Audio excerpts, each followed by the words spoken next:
The pizza box was open, cold. The cheese hardened into rubber.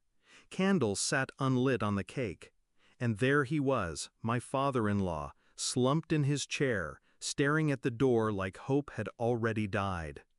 Then the phone rang, a video call. My husband and his mother, basking in Hawaiian sunlight, laughing. "Have fun with the cripple," they jeered. I felt his body flinch beside me. And then he stood. His legs shook but held. He looked me in the eyes, his voice low and steady. "It's showtime. Let's make them pay." That was the moment everything changed. I used to believe I married into love. He was the man I thought would protect me, cherish me, build a life worth living. Instead, I inherited a cage, a husband who wore charm like a mask, and a mother-in-law whose venom dripped in every word she spoke. At first, I thought their cruelty toward his father was grief, some twisted way of coping with his paralysis. But grief doesn't laugh when a man struggles to breathe. Grief doesn't starve him on birthdays. Grief doesn't call him dead weight. I watched it, quietly, and every time, my husband smiled. The betrayal revealed itself in fragments. A business trip that stretched into weeks. Money siphoned into hidden accounts. Whispers of a mistress in the very hotel I used to dream we'd visit together. But the Hawaii call, laughing while the old man sat alone in the dark, that was the knife that stopped twisting and drove straight through. I didn't break. I recalculated. We planned together. Strange, isn't it? The man I thought was broken became my ally, my partner in vengeance. While they laughed on beaches, we rebuilt in shadows. He wasn't as weak as they wanted him to believe, and I wasn't as naive as they thought I was. First, the legal web. Every document my husband left behind, I collected. Tax filings, hidden transfers, offshore accounts. The kind of evidence that turns wealth into a weapon, but in the wrong hands. Then, the recordings. I placed my phone on the table during their calls, captured every insult, every admission, every cruel laugh. Enough to dismantle reputations in court, in business, in society. Meanwhile, his father trained, one step at a time.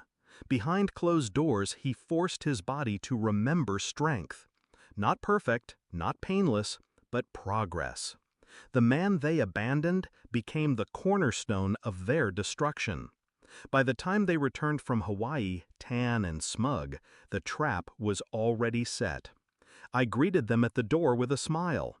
He wheeled himself into the living room, playing the role they expected. Silent, helpless. My husband kissed my cheek like nothing had changed. His mother sneered at the cake still sitting untouched. And then, our moment.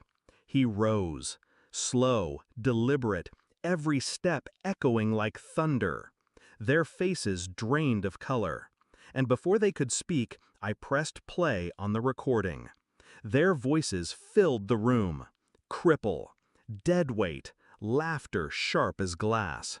I watched them choke on their own words. The fallout wasn't fast. I didn't want fast. I wanted thorough.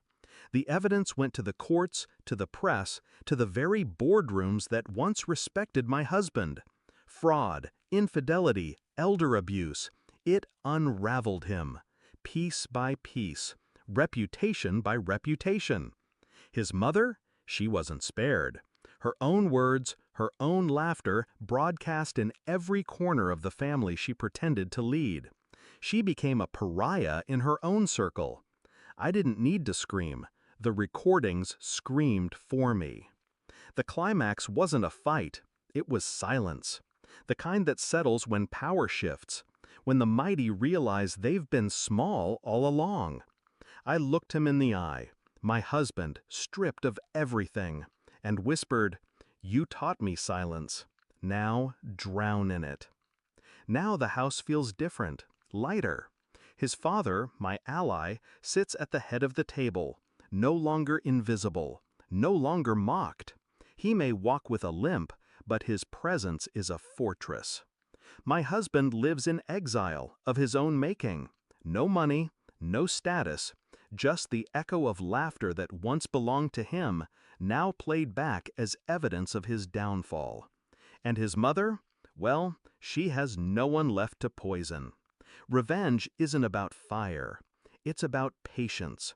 It's about letting your enemies build their own gallows, then handing them the rope. That night, when he stood and said, "It's showtime," I realized something. We weren't just punishing them, we were reclaiming ourselves. And now, when I pass by that cold pizza box, untouched and forgotten, I don't see loneliness anymore. I see the beginning of their end. Because justice doesn't always wear a robe.